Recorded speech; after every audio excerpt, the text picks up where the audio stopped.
Hello. Today we are in Islamabad, capital of Pakistan, to talk to Prime Minister Imran Khan. Since decades, Pakistan and India are stuck in a tense standoff about the region Jammu and Kashmir. Pakistan also neighbors Iran, now in a violent conflict with the United States and becoming the epicenter of an increasingly volatile Middle East tensions. Facing threats from inside and outside, what are Mr. Khan's plans? Hello. Sorry to keep you waiting. Thank you very much for making time for us. Thank you. Let me just quickly have a look. Hello. Mr. Prime Minister, your job must be one of the most complicated in the world.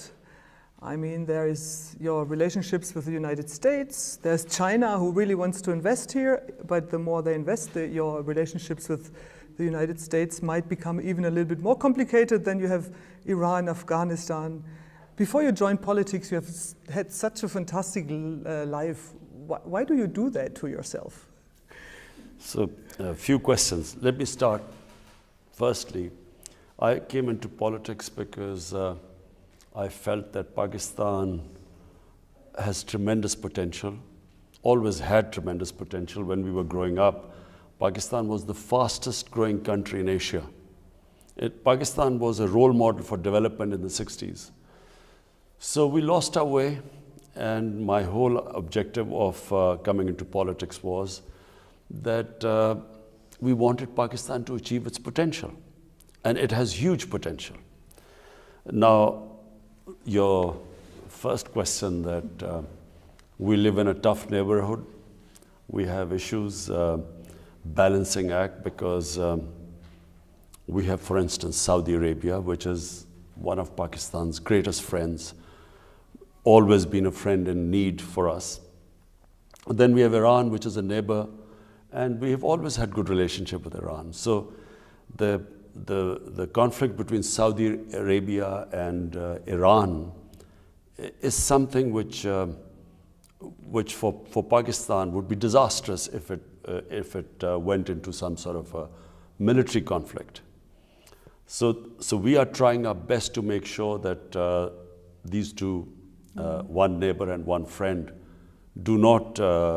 things do not deteriorate amongst them. Things do not actually lead to a conflict. And as it is, this region cannot afford another conflict. The other is Afghanistan. Pakistan is doing its best for peace in Afghanistan. Afghanistan is one country which has suffered in the last 40 years, and just purely on a humanitarian basis, apart from Afghanistan being our neighbor, we pray for this peace still to take place between the Taliban and the Americans and the Afghan government. So finally, there would be peace there. The biggest problem right now is India.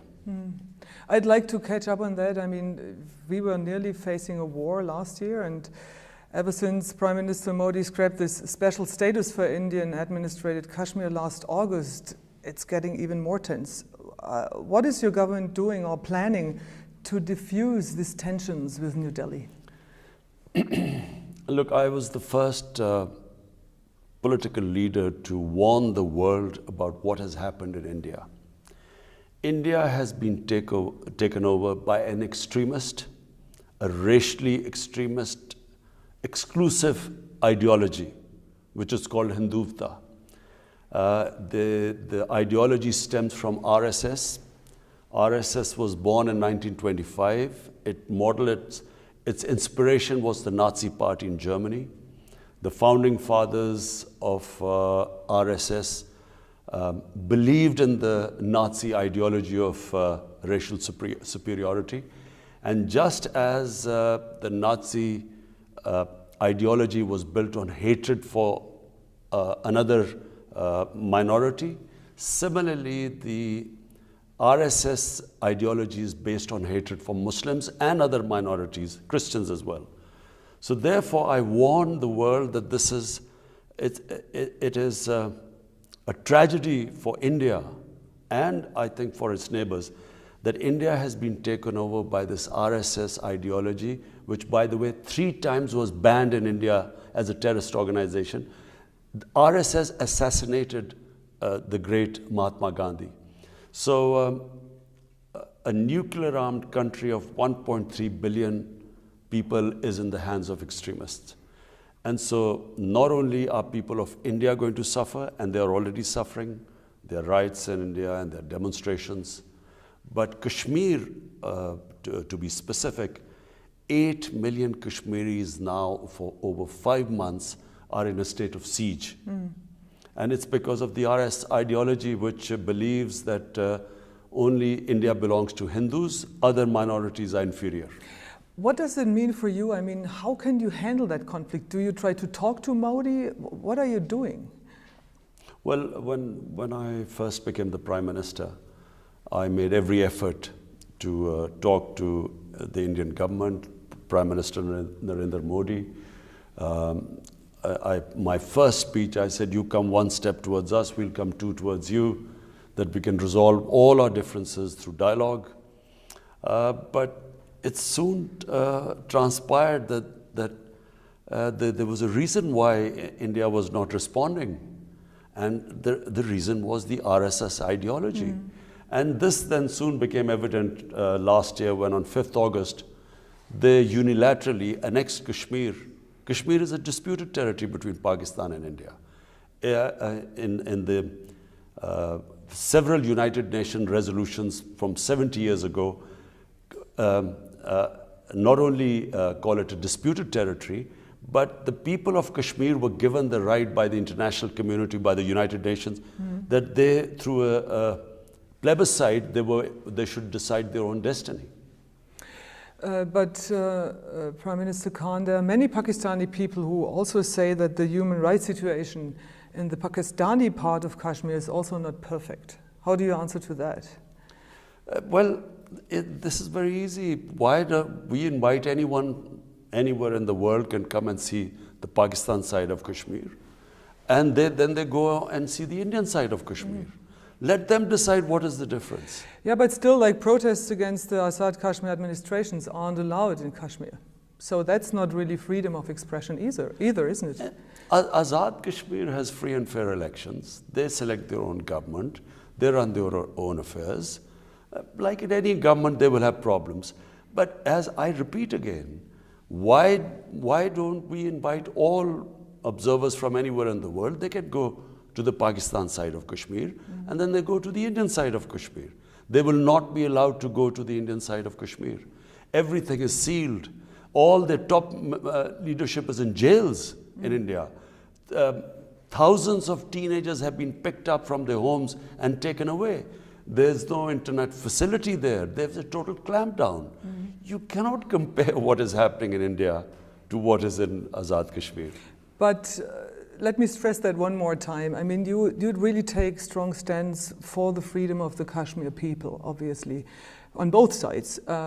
And you do that also in front of the United Nations. Don't you think your voice would be even heard more and better if, like, for example, protests in Kashmir and the Pakistani side would be also allowed? Why not? Let me say, the best thing is let the people of Kashmir decide. The people of Pakistan Kashmir and the Indian Kashmir. Let them decide what they want to do. Pakistan is all ready to give them the right of, through a referendum or a plebiscite, let them decide whether they want to remain with Pakistan or whether they want to be independent. We're all for it. You're just coming back from Kashmir. I mean, there was a horrible avalanche. More than 90 people, as we know by now, got killed. What is the situation there right now? It's climate change. That's all I can say. Very strange thing this has happened.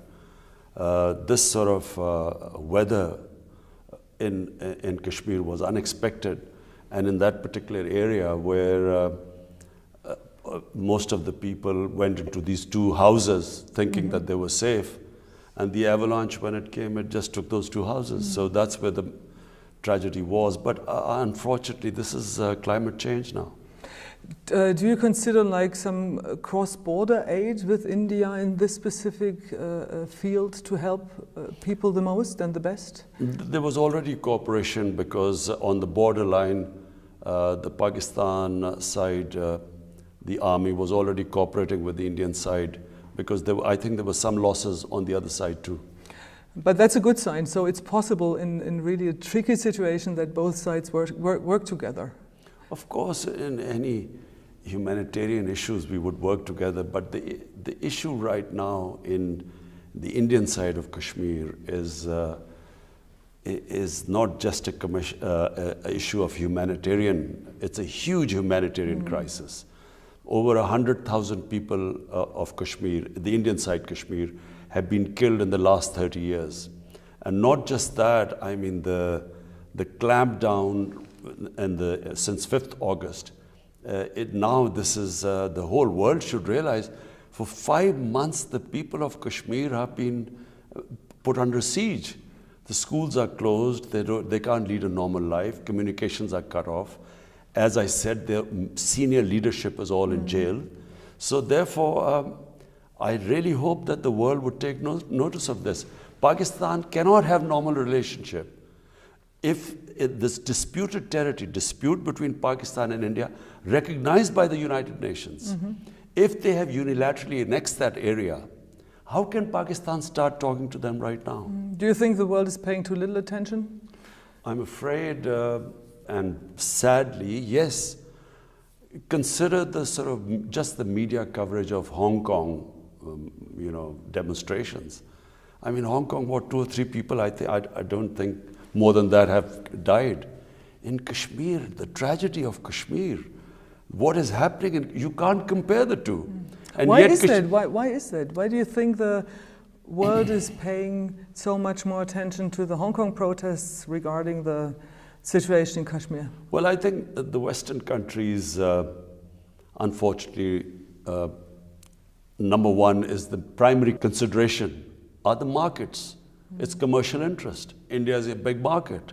So that's one reason why we see a very lukewarm response to what is going on and what is happening to 8 million people, let alone what is happening inside India to the minorities, what this RSS-driven ideology is doing with this Citizen Registration Act and this Citizenship Act, which is blatantly against the minorities, specifically 200 million Muslims.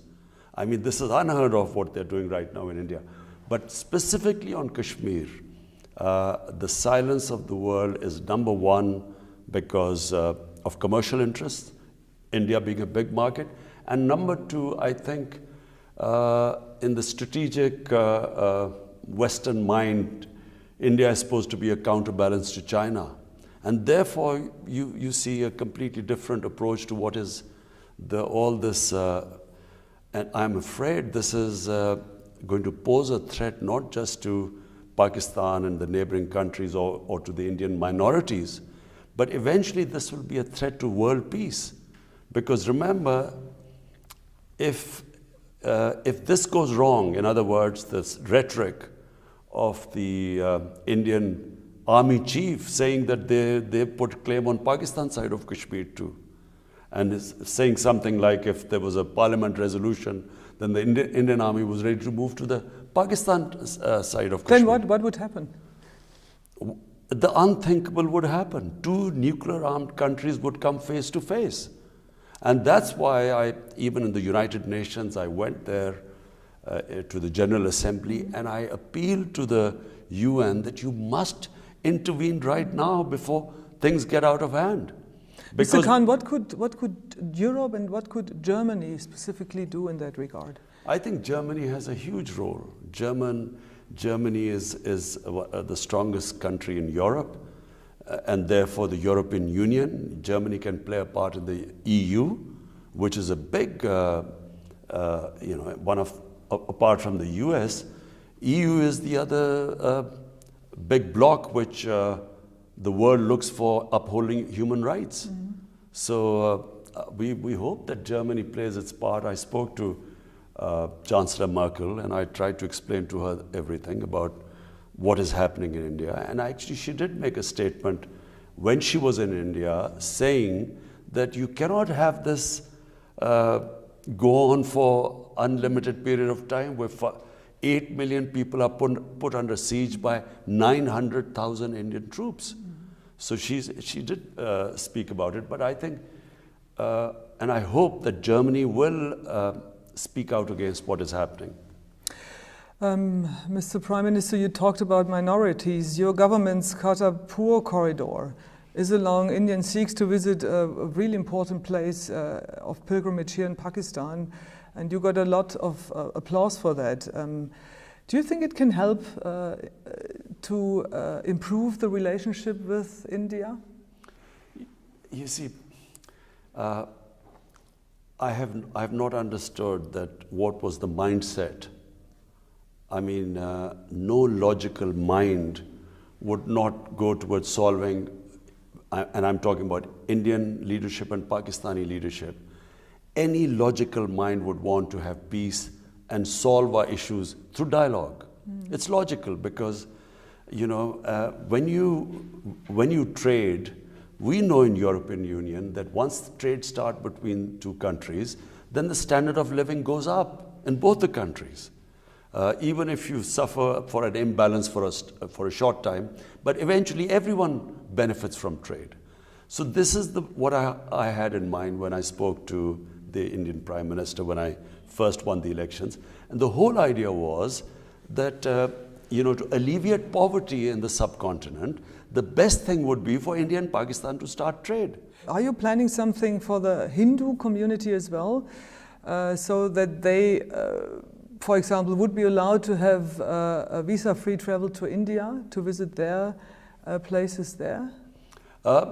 At the moment, it's just a corridor. Kartarpur is just a corridor, where because it's one of the most sacred. In fact, it is the most sacred place for the Sikh community, and it was only 4 kilometers from the border. So we thought that, you know, why should the Sikh community not be able to visit it from India or anywhere else in the world?